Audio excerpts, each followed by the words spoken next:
ಭಾರತದಲ್ಲಿ ಸಾರ್ವಜನಿಕವಾಗಿ ಗಣಪತಿ ಹಬ್ಬವನ್ನು ಪ್ರಾರಂಭ ಮಾಡಿದ್ದು ಯಾರಂದ್ರೆ ಬಾಲಗಂಗಾಧರ ತಿಲಕ್ರವರು. ಇದಕ್ಕಿಂತ ಮುಂಚೆ ಆಚರಣೆ ಇರಲಿಲ್ಲ ಅಂತ ಅಲ್ಲ, ಇತ್ತು, ಅದು ಅಷ್ಟಕ್ಕಷ್ಟೇ.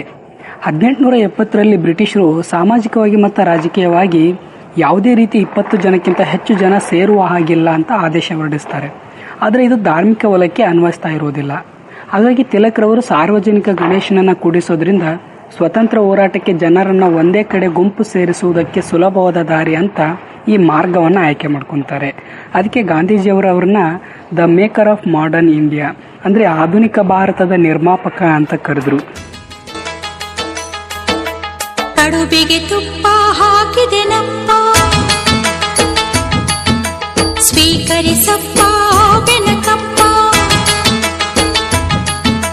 ಕಡುಬಿಗೆ ತುಪ್ಪ ಹಾಕಿದೆನಪ್ಪ, ಸ್ವೀಕರಿಸಪ್ಪ ಬೆನಕಪ್ಪ. ಸಾವಿರ ತಪ್ಪ ಮನ್ನಿಸಲಪ್ಪ, ಓ ಕೊಡುವೋ ಗಣಪತಿ ಬಪ್ಪ, ಓ ಕೊಡುವೋ ಗಣಪತಿ ಬಪ್ಪ.